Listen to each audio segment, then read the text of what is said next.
Okay, everyone. So I wanted to create a short podcast today, just talking about the preparation of birth and how much it is a mental preparation.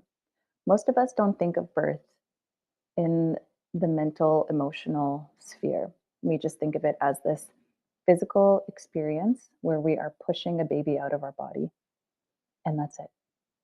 And let's run to the hospital because it's an emergency and I'm going to need help. I'm going to need assistance to yank this baby out of my body in the fastest, safest way possible. Ideally, I don't experience a lot of pain because that's the big fear is pain. But when we really break down how to prepare efficiently for birth, and maybe efficient isn't the best word, how to prepare in the best way for ourselves. Maybe the best word would be individually. How can we individually prepare for birth? Because all of us are going to bring our own programming, our own conditioning, our own traumas to the birth experience, as Barbara Harper says. And so, how we individually prepare for our own personal labor and birth experience depends on where we're at.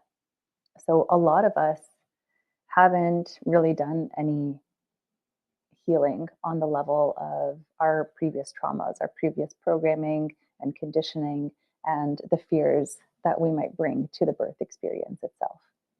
Some of us have, but many of us haven't. And that's not a judgment, it's just an observation of culture and society right now that we often want to distract and avoid from the pain. And that's why rates of addiction are so high, not just rates of addiction to substances, although there is a high level of that. It is addiction to our cell phones, to shopping, to TV, to sex, to everything that might get us out of our body and that feeling that we're trying to avoid and into a more pleasurable, numbed out state. So you could even use things that are considered healthy or that would make us well to distract from those emotions. The ego is very clever and it wants to protect us. You could even use yoga, you could even use meditation, you can use your friends, your family, your community, reading, learning, all of these things that at surface level are improving your health. You can even use that to distract from what's going on at a deeper level. And it is very important, crucial actually, to look at this area as you prepare for labor and birth so that you don't bring that in to the birth experience and so that those programs and that conditioning doesn't take over your birth experience. Because what can happen is we might think that we've prepared, but, and that's on an intellectual cognitive level, we might think that we've done the work. But underneath that, those traumas that we haven't addressed, and it doesn't have to be a big trauma, even, it can even just be a negative experience or a negative belief system, can take over when we might least expect it. And so, because birth is such an embodied experience, needs to be such an embodied primal experience, we need to feel safe mentally, but mostly in our bodies. And so, feeling safe in your body, you might cognitively, intellectually think that you're safe, but your body keeps the score. Your body will say no. Your body will let you know that you're not safe. And so, because birth is an intense experience and involves our reproductive system, the organs where women hold so much trauma, so much pain, so much angst and anger and resentment and grief, that can get in the way of the birth experience that you desire. So, what do we do? You're pregnant, you're preparing for your birth experience. Do you think it's time to go into the trauma? It might not feel like it, especially if you're experiencing any kind of overwhelming symptoms, but it is time. Pregnancy, pre-conception, before we're even thinking of getting pregnant, that is our time to address all of this so that in the months, the short amount of months, it goes by quite fast, that it takes for your due date to arrive, that you are not only physically ready for that experience, but so that you are mentally, emotionally, spiritually, and energetically ready as well. And that informs the physical. As I always say, it is the mind body, the body mind. There is no connection because they are one. Our previous traumas, our emotions, our associations, our programming, our conditioning, it manifests itself in the physical realm, in our bodies. And so, again, what can we do? So, it is a good time to address those things. You can do it through counseling, but I highly recommend that counseling involves some kind of physical element to it so that as you are unraveling some of these programs, conditions, traumas, stressors, belief systems, that you are able to bring in some kind of modality that helps to regulate your nervous system so that you are doing both the physical and the mental emotional work at the same time. And that association will take place in your nervous system. Because talk therapy is great. We need to express ourselves. We need to be able to talk about what's going on. We need the story to be heard, to be witnessed sometimes. But the emotions come out, and we need to feel safe to express those and also to let our nervous system know that it's okay to express those and to come back to homeostasis, to come back to a regulated place, or else we're not going to feel like it's safe to express ourselves and heal these traumas. So that's where somatic therapy can really come in handy. If you're in the preconception window, if you're thinking about it and maybe it's like 6 months away before you start trying, a year away before you start trying to conceive, you have an opportunity to really play around with herbs, like botanicals, different nutraceuticals, supplements, even plant medicine if you're called to it, as far as psychedelics go. And because you're not worried about any interactions with pregnancy or nursing, but only if you're called for it, called to it, and only if you have the foundation and support system. You don't want to unground yourself too much. So I would highly recommend that you get into some kind of physical practice, whether it's somatic therapy, some kind of physical practice that gets you into your body as you are unraveling some of these deeper traumas. I'm going to label them as traumas just because for so many of us that's what it is, but it doesn't have to be something big.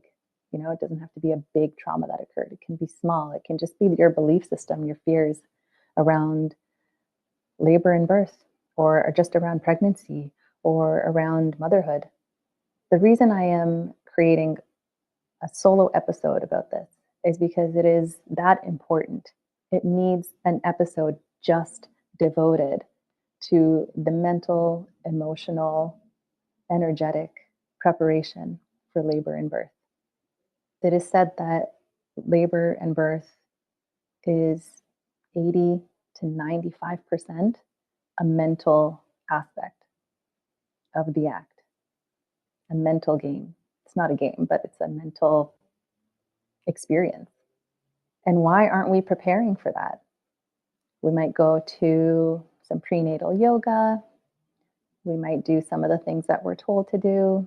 A lot of times we're told not to change anything while we're pregnant because we're scared of doing something wrong.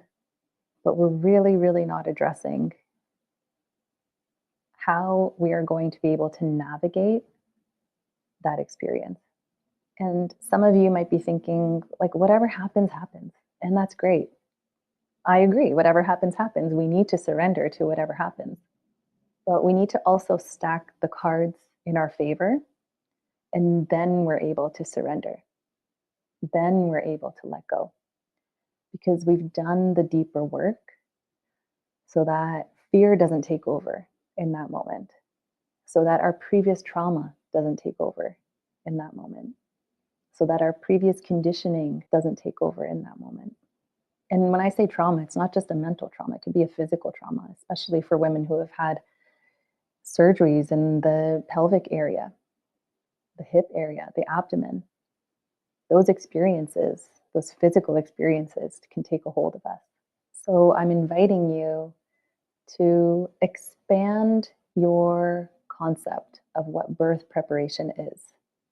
It's not just preparing to push something out of your body and hoping that an epidural will numb some of that experience for you. It is preparing to birth this new tiny human into the world. And your experience, your perception of that will also dictate so much of their experience of this world. That is the profound imprint that I always talk about. It is profound because it lasts a lifetime, because it creates that lens that we see the world through. Is this world safe? Can I trust? Can I love? Can I be curious? Can I explore? Can I connect? Or is this world based on survival, based on protection, based on mistrust and fear and uncertainty? And I'm going to be anxious my whole life because that's what I know will help me survive, being hyper aware and hyper vigilant. Or can I exhale because I know I will be taken care of, because I am safe to do so? So, again, I invite you to expand your definition of birth preparation. And if you feel called to, I invite you to seek out support on that journey. I am offering a birth mentorship program. You can apply in the show notes, and it is one on one. You will be able to not only prepare your body physically with different physical modalities and be prepared on a physical level, as in your nutrient status, addressing any deficiencies, any lab work that needs to be done for you. The physical aspect will be taken care of. How to get your tissues well hydrated so that you are able to birth your baby with less tearing, and making your uterus nice and strong, that strong, strong muscle that helps you push a baby out, even if you're unconscious. Even women who are in a coma and happen to be pregnant when that happens can birth their babies while they're unconscious. So that tells you how strong that uterus can be. But you're also going to get the mentorship on the mental, emotional, energetic, spiritual level, which again is 80 to 95% of the experience. So let's prepare for it like that. An athlete will not go to an event without preparing. They're not just going to hope that things go well. They're going to train for it because they know when that event is going to happen, just like you know when your estimated due date or guess date is. And you can prepare for that very significant event that you're likely only going to experience a few times in your life at most, depending on the size of your family. For some of us, it's just one, if we're even lucky enough to have a child. So this matters. Birth matters. Let's prepare like it matters. If you're interested and you feel called to it, click on the application in the show notes and we will connect. We will see if we were a right fit based on your application, and we will go from there, because you deserve to have the birth experience that you desire, and know that you can create the birth experience that you desire. You can create life. Therefore, you can create the birth experience that you desire. And that is your birthright, to have all the things that you wish for yourself and your baby and your family at that time. Okay, thank you for listening. I am so grateful that you've tuned in, and I hope that you connect and that you get the support that you desire, that you want, that you deserve. Till next time. Bye.